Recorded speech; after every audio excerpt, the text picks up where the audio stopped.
प्यारे विद्यार्थियों, युवान हिंदी अकादमी में आपका बहुत बहुत स्वागत है। संस्कृत साहित्य के अंतर्गत आज हम करने वाले हैं 12वीं को। जो भी विद्यार्थी हमारे साथ आज जुड़ा है, नया है, तो उनके लिए मैं बता देती हूँ कि हम यहाँ पर टीजीटी पीजीटी हिंदी की तैयारी कर रहे हैं, जिसके अंतर्गत हमारे 3 क्लासेस चल रहे हैं। हिंदी साहित्य, हिंदी व्याकरण और संस्कृत साहित्य। हिंदी साहित्य का जो क्लास है आपको सुबह 8 बजे देखने को मिलता है और इसकी प्लेलिस्ट बनी हुई है चैनल पर। आपको क्लास के डिस्क्रिप्शन में और कमेंट बॉक्स में पिन कर दी जाएगी। 2 बजे फिर आपको देखने को मिलता है फर्स्ट 3 डेज आपका मंडे, ट्यूसडे और वेडनेसडे को हिंदी व्याकरण का क्लास।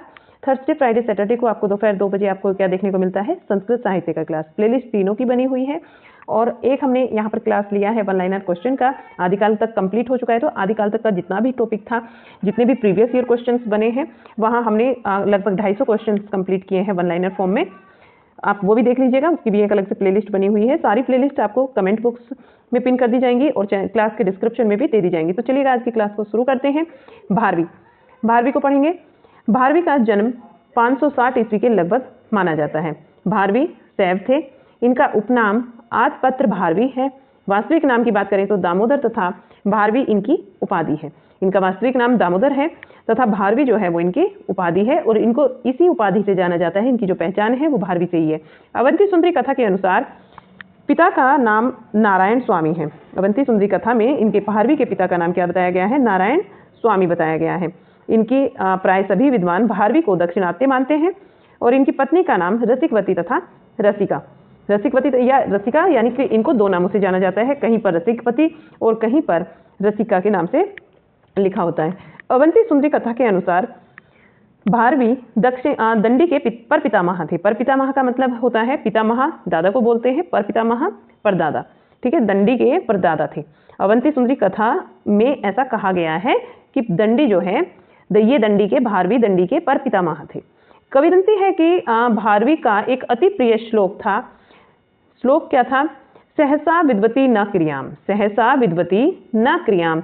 ये अपने शयन कक्ष में इसे हमेशा लगाकर रखते थे और कहा जाता है कि किसी समय इनकी पत्नी की आवश्यकता पूर्ति के लिए उन्हें किसी वणिक से ऋण लेना पड़ा और उन्होंने धरोहर के रूप में, उनके पास कुछ ऐसा नहीं था, तो वे अपना ये श्लोक सहसा विद्वती न क्रियाम ही उसे धरोहर के रूप में वहां रख कर आए थे, देकर आए थे उनको कि आप मेरे इस श्लोक को अपने पास रख लीजिए धरोहर के रूप में।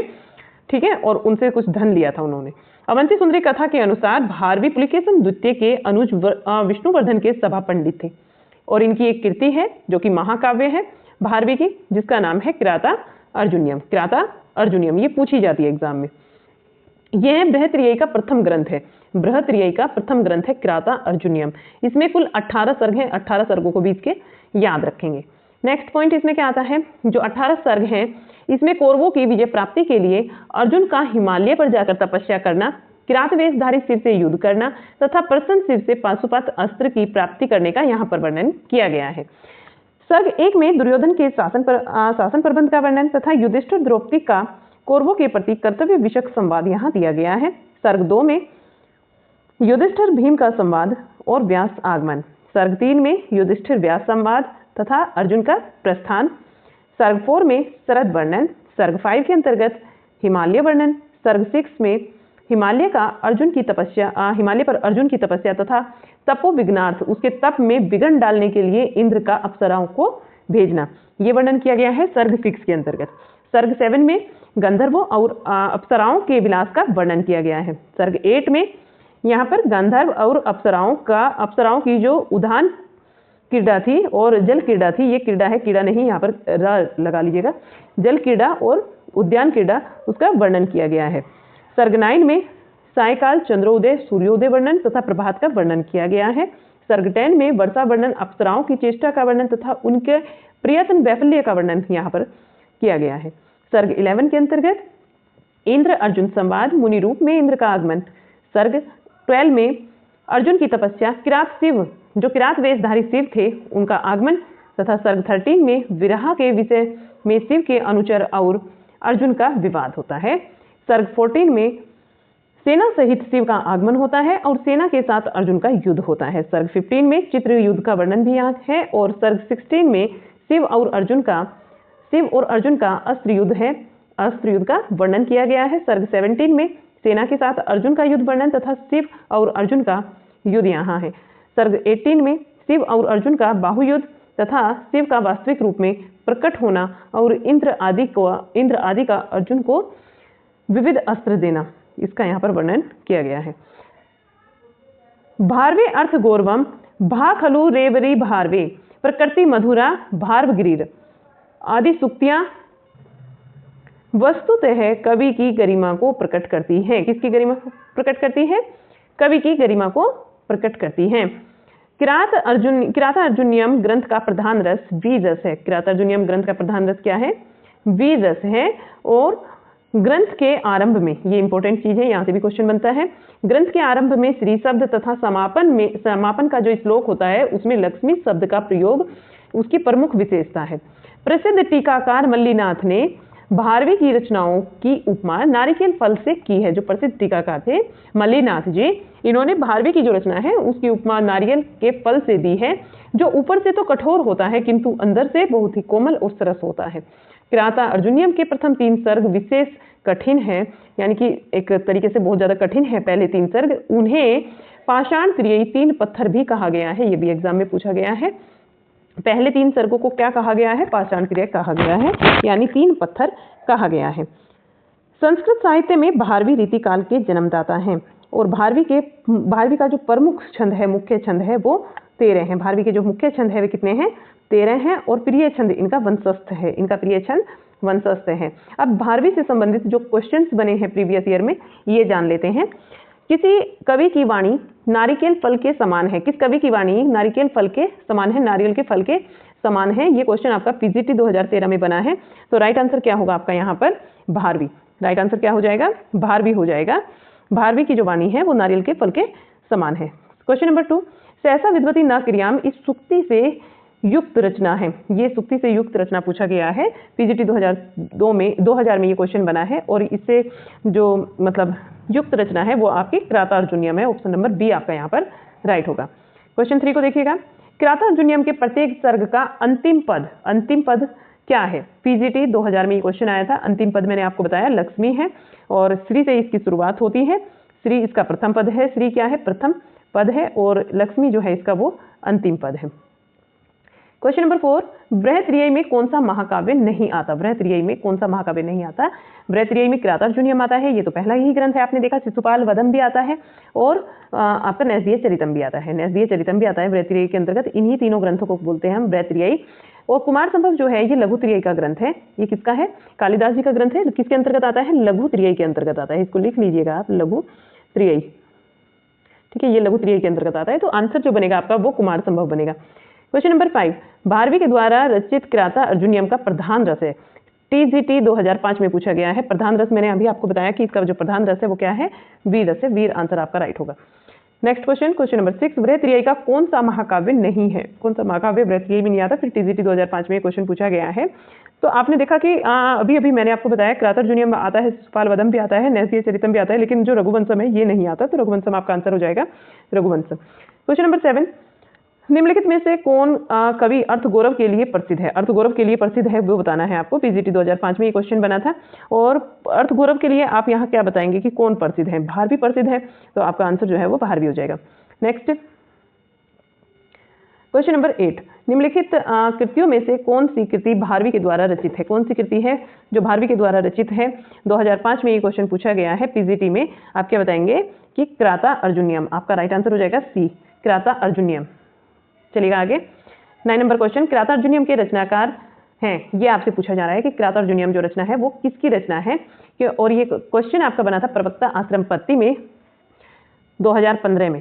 ठीक है, 2015 का पेपर हुआ था प्रवक्ता आश्रम पत्ती का। वहां आपको बताना था कि किरातार्जुनीयम जो है ये भारवी की रचना है। किरातार्जुनीयम में कितने सर्ग हैं? मैंने अभी आपको बताया कि किरातार्जुनीयम में जो सर्ग हैं वो 18 हैं। नेक्स्ट क्वेश्चन, किस महाकाव्य के प्रथम 3 सर्गों को पाषाण त्रियी कहा गया है? कौन सा महाकाव्य है जिसके पहले 3 सर्गों को पाषाण त्रियी कहा गया है? वो है किरातार्जुनीयम। कौन सा है? किरातार्जुनीयम। नेक्स्ट है क्वेश्चन, किरातार्जुनीयम के प्रत्येक सर्ग का प्रारंभ किस शब्द से हुआ है? प्रारंभ जो है वो किस शब्द का प्रयोग होता है? लक्ष्मी का तो अंत में होता है। श्री शब्द आपका राइट हो जाएगा। लक्ष्मी जो है ये अंतिम शब्द है। ये क्या है? अंतिम शब्द है, अंतिम। ठीक है, चलिएगा। 30 नंबर क्वेश्चन, भारवी का वास्तविक नाम क्या था? भारवी का वास्तविक नाम मैंने आपको बताया Damodar. Right answer. Next 40 number question, Indra Arjun संवाद किरातार्जुनीयम के किस सर्ग में वर्णित है? इंद्र और अर्जुन का संवाद किरातार्जुनीयम के किस सर्ग में वर्णित है? तो ये वर्णित है सर्ग 11 में। ऑप्शन नंबर बी आपका राइट होगा। क्वेश्चन नंबर 15, भारवी के ग्रंथ के प्रसिद्ध टीकाकार, भारवी के ग्रंथ के प्रसिद्ध टीकाकार मल्लीनाथ। मैंने आपको क्या बताया था कि मल्लीनाथ जो है इसके प्रसिद्ध टीकाकार होंगे। ऑप्शन बी आपका राइट हो जाएगा। यहाँ आपने जो है भारवी को कंप्लीट कर लिया, प्रीवियस ईयर क्वेश्चन देख लिए और आज ही के क्लास में हम करेंगे माघ को। ठीक है, जन्म स्थान की बात करते हैं माघ के, तो माघ का जो जन्म स्थान है वो गुजरात के मालनगर में हुआ था, श्री मालनगर में। जन्म समय की बात करते हैं 7वीं शताब्दी का अंतिम चरण अर्थात 675 ईस्वी के लगभग का ये समय है। इनके पिता का नाम दत्तक था और कीर्ति इनकी जो कीर्ति यानी कि इनकी जो रचना है वो बहुत इंपॉर्टेंट है, शिशुपाल वध। ठीक है, शिशुपाल वध भी इसको बोलते हैं और शिशुपाल वधम भी बोलते हैं। तो शिशुपाल वध में कितने सर्ग हैं? 20 सर्ग हैं, ये भी याद रखेंगे। यह एक महाकाव्य है और शिशुपाल वध ये बृहत्रियई का द्वितीय रत्न है। अभी पीछे हमने क्वेश्चन में भी किया कि जो बृहत्रियई है इसमें 3 ग्रंथ आते हैं। त्रियई का मतलब होता है 3, त्रियई का मतलब क्या होता है? 3 होता है। एक उसमें किरातार्जुनीयम हो गया, दूसरा आपका शिशुपाल वध आ गया और तीसरा मैंने वहां पर आपको बताया था ऊपर क्वेश्चन में नैसीय चरितम होता है। ठीक है, अभी आप यहाँ देखेंगे कि यह महाकाव्य है और यह शिशुपाल वध जो है बृहत्रियई का क्या है? दूसरा महत्वपूर्ण रत्न है, दूसरा महत्वपूर्ण ग्रंथ है। और ग्रंथ है माघ के विषय में जो सूक्ति प्रचलित है ये देख लीजिएगा, ये बहुत इंपॉर्टेंट है, यहाँ से क्वेश्चन में कई बार आई है ये।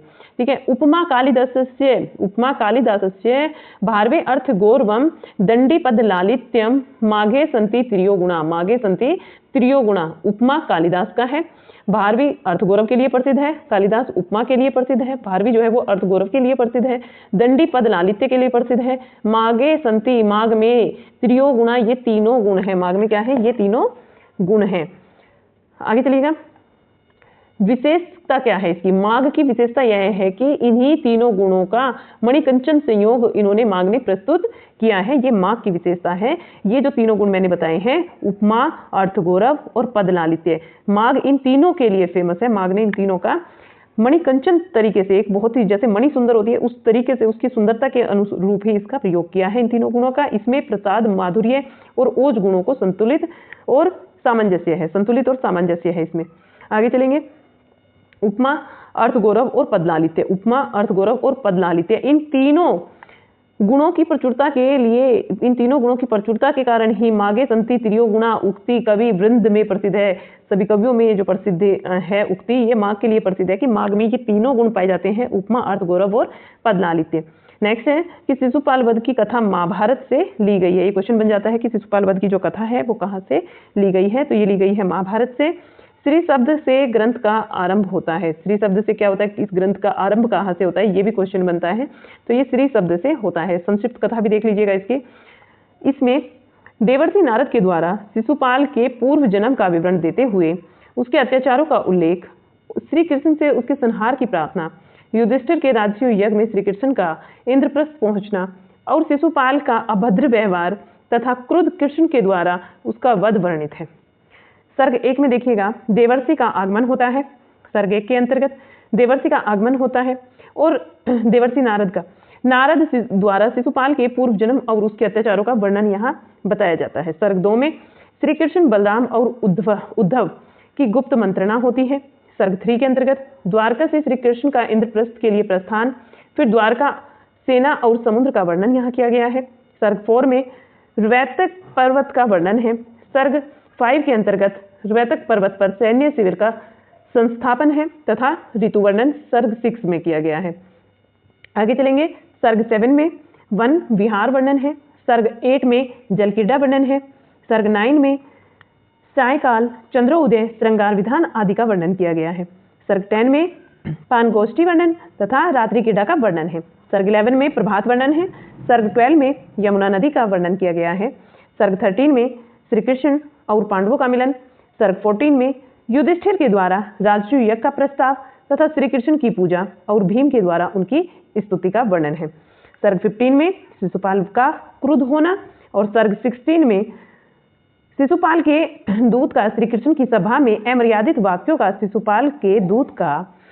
श्री कृष्ण की सभा में अमर्यादित वाक्यों का प्रयोग करना और सर्ग 17 में श्री कृष्ण के जो पक्षीय राजा थे उनका अत्यंत क्रुद्ध होना, यानी कि श्री कृष्ण के खिलाफ जो अमर्यादित वाक्यों का प्रयोग किया था शिशुपाल ने इंद्रप्रस्थ में। वहां पर जो पक्ष में राजा थे श्री कृष्ण के, वो अत्यधिक क्रुद्ध हो जाते हैं। फिर सर्ग 18 में दोनों सेनाओं का साक्षात्कार तथा घोर युद्ध का वर्णन किया गया है। सर्ग 19 में चित्रालंकार युक्त श्लोकों से विचित्र व्यूह रचना और युद्ध का वर्णन होता है। सर्ग 19 के अंतर्गत सर्ग 20 में देखिएगा श्री कृष्ण और शिशुपाल का शब्द युद्ध होता है। श्री कृष्ण के द्वारा सुदर्शन चक्र से शिशुपाल का वध होता है। सर्ग 20 में रसिक सहृदयों का कथन है कि मेघे माघे गंतव्य कवि माघ ने सूर्य उदय और चंद्रस्त को देखकर, कवि माघ ने क्या किया था बहुत ध्यान से देखिएगा, ये उक्ति भी यहाँ पर बहुत इंपॉर्टेंट है और ये वाली जो मैं अभी बता रही हूँ आपको पॉइंट, ये भी बहुत ज्यादा इंपॉर्टेंट है। सर्ग इसमें जो महाकवि माघ थे, इन्होंने सूर्य उदय तथा चंद्रस्त को देखकर कायस्थ हाथी के दोनों ओर लटकते हुए दो विशाल घंटों की कल्पना की है। यानी कि जब सूर्य उदय होता है और चंद्रमा अस्त होता है, वो जो पल होता है चंद्रमा के अस्त होने का, सूर्य के उदय होने का, उस पल को महाकवि माघ कहते हैं कि ये ऐसा लगता है मानो विशालकाय हाथी के दो कान हो, विशालकाय हाथी के दो लटकते हुए कान, दो बड़े घंटों की कल्पना की है। उन कानों से हाथी के घंटों की कल्पना की है इन्होंने, ठीक है। और इस कल्पना की उत्कृष्टता के आधार पर माघ का नाम ही घंटा माघ पड़ गया। क्या पड़ गया? घंटा माघ पड़ गया। इनको घंटा माघ के नाम से भी जाना जाता है। अगर आपको समझ नहीं आया तो फिर से समझिएगा। महाकवि माघ ने सूर्य उदय और सूर्य चंद्र अस्त को देखकर एक महाकाय हाथी, महाकाय यानी महाविशाल हाथी के दोनों ओर लटकते हुए जो दो कान होते हैं, उन्हें दो विशाल घंटों की कल्पना की है। इन दोनों समय को, सूर्य उदय के समय को, चंद्र अस्त के समय की कल्पना इन्होंने दो विशाल घंटों से की है। और इसी कल्पना की उत्कृष्टता के आधार पर इनका नाम क्या पड़ गया? घंटा माघ पड़ गया है। महाकवि माघ ने शिशुपाल वध के प्रथम 9 सर्गों में, महाकवि माघ ने शिशुपाल वध के पहले 9 सर्गों में अपने अक्षय शब्दकोश का पूर्ण प्रदर्शन किया है। शिशुपाल वध का अंगिरस वीर रस है। ठीक है, यहाँ तक आपने माघ को पढ़ लिया है और माघ जो है यहाँ कंप्लीट हो जाते हैं। इनसे संबंधित कुछ वस्तुनिष्ठ क्वेश्चन है, यानी कि कुछ प्रश्न है जो कि आपके प्रीवियस ईयर में पूछे गए हैं, उन्हें भी कर लेते हैं। देखिएगा, उपमा, पद, लालित्य और अर्थ गौरव की दृष्टि से एक साथ 3 गुणों से युक्त कौन सा संस्कृत कवि प्रसिद्ध है? पीजीटी 2011 में ये क्वेश्चन बना है। वो कवि कौन है आपके? महाकवि माघ। ठीक है, महाकवि माघ हैं जो कि उपमा, पद, लालित्य और अर्थ गौरव, इन तीनों ही गुणों से जाने जाते हैं। इन तीनों गुणों का समावेशन किसके अंतर्गत है? महाकवि माघ के अंतर्गत है। ऑप्शन नंबर डी आपका राइट होगा। क्वेश्चन नंबर 2, संस्कृत के किस कवि के लिए घंटा विशेषण प्रयुक्त हुआ है? पीजीटी 2009 में ये क्वेश्चन बना था। संस्कृत के कौन से कवि हैं जिन्हें घंटा विशेषण मिला है? तो वो महाकवि माघ हैं। घंटा माघ के नाम से इनको जाना जाता है। क्वेश्चन नंबर 3, काव्य रचना की दृष्टि से महाकवि माघ किन 3 गुणों से विभूषित स्वीकार किए जाते हैं? पीजीटी 2004 में ये क्वेश्चन बना है। तो कौन से वे 3 गुण हैं? उपमा है, पद लालित्य है और अर्थ गौरव है। ये 3 गुण, ऑप्शन नंबर 3 राइट होगा आपका। इन तीनों के लिए जाने जाते हैं। क्वेश्चन नंबर 4, शिशुपाल वध का अंगिरस क्या है? अंगिरस मैंने आपको अभी बताया कि इसका जो अंगिरस है शिशुपाल वध का, वो क्या है? वीर रस है। नेक्स्ट, शिशुपाल वध में कितने सर्ग हैं? शिशुपाल वध में हमने 20 सर्गों का अध्ययन किया, तो इसमें कितने सर्ग हैं? 20 सर्ग हैं। नेक्स्ट क्वेश्चन, नव सर्गे गते मागे नव शब्दों न विद्यते, उक्ति किस ग्रंथ से उद्धृत है? ये उक्ति बतानी है किस ग्रंथ से उद्धृत है। आपने यहाँ पर देखा 9 सर्गों की अभी मैंने ऊपर बात की थी और माघ की यहाँ पर बात हो रही है, माघ आया है, तो आप इससे भी आइडिया लगा लेंगे कि ये किससे है? शिशुपाल वधम से है। किससे है? शिशुपाल वधम से ये उक्ति है। नेक्स्ट है, ये बहुत इंपॉर्टेंट है, ठीक है, ये आपको बिल्कुल याद रखना है। विभवती विभावे विभवती विभवे विभवे भावो विभा भावी विभो विभि, 2 वर्णों वाला श्लोक किस कवि का है? ये आपसे पूछा जा सकता है और ये इंपॉर्टेंट है कि 2 वर्णों वाला श्लोक जो है वो किसका है? विभावी विभि भाभो विभा भावी विभो विभि, 2 वर्णों वाला ये जो श्लोक है ये महाकवि माघ का है। नेक्स्ट है, माघ की लिखी कितनी रचनाएं हैं? माघ की लिखी कितनी रचनाएं हैं? आपने पढ़ा है कि हमने तो एक ही रचना पढ़ी है, तो कितनी रचनाएं होगी माघ की लिखी हुई? एक रचना होगी। क्या नाम है उसका? शिशुपाल वधम। नेक्स्ट क्वेश्चन है, शिशुपाल वध के रचयिता का क्या नाम है? आप ये भी बता देंगे, माघ की रचना है। ठीक है, राइट आंसर क्या होगा? माघ हो जाएगा। नेक्स्ट क्वेश्चन नंबर 10, शिशुपाल वध महाकाव्य की कथा किससे ली गई है? अभी मैंने आपको बताया कि महाभारत से ली गई है। 11 नंबर क्वेश्चन, शिशुपाल वध ग्रंथ प्रथम प्रारंभ होता है, शिशुपाल वध ये जो ग्रंथ है ये किससे प्रारंभ होता है? श्री शब्द से प्रारंभ होता है। नेक्स्ट, शिशुपाल का वध किस सर्ग में वर्णित है? शिशुपाल का वध बताना है किस सर्ग में वर्णित है। तो किस सर्ग में वर्णित है? ये सर्ग 20 में वर्णित है। किसमें है? सर्ग 20 में वर्णित है। नेक्स्ट क्वेश्चन, माघ के पिता का क्या नाम था? माघ के पिता का नाम पूछा गया है आपसे। आप क्या बताएंगे? माघ के पिता का नाम बताइएगा। दत्तक। क्या बताएंगे? माघ के पिता का नाम था दत्तक। नेक्स्ट है क्वेश्चन, माघ का समय माना गया है। माघ का समय बताना है आपको। कितना माना गया है? कितना पढ़ा है हमने माघ का समय? 675 ईस्वी, 675 ईस्वी के लगभग माना गया है। 15 नंबर क्वेश्चन और आज की क्लास का लास्ट क्वेश्चन, शिशुपाल वध महाकाव्य बृहत्रियई का रत्न माना जाता है। कौन सा रत्न माना जाता है? शिशुपाल वध महाकाव्य जो है ये बृहत्रियई का द्वितीय रत्न माना जाता है। कौन सा माना जाता है? द्वितीय। और पहला कौन सा माना जाता है? किरातार्जुनीयम, जो कि हमने पढ़ लिया है। चलिएगा, आज आपने कितने कवि कंप्लीट कर लिए हैं? एक तो माघ कंप्लीट कर लिया है और दूसरा भारवी कंप्लीट कर लिया है। कालिदास आपका कंप्लीट हो चुका है। तो 3 कवि आपके ये संस्कृत के कंप्लीट हो चुके हैं। कल की क्लास में हम क्या पढ़ेंगे? श्रीहर्ष को पढ़ेंगे बहुत ही अच्छे से और इनके प्रीवियस ईयर क्वेश्चंस भी करेंगे श्रीहर्ष के। फिर हम पढ़ेंगे महाकवि भास को। ठीक है, महाकवि भास को पढ़ने के बाद आपके जो मेन कवि होंगे वो कंप्लीट हो चुके होंगे, फिर वो छोटे से रहेंगे और अगले एक क्लास में या फिर 2 क्लास में ले लेंगे, सारे कंप्लीट हो जाएंगे। मेरे ख्याल से 3 से 4 क्लास में आपका संस्कृत साहित्य जो है वो कंप्लीट हो जाएगा, यानी कि नेक्स्ट वीक में ये पूरा कंप्लीट हो जाएगा आपका।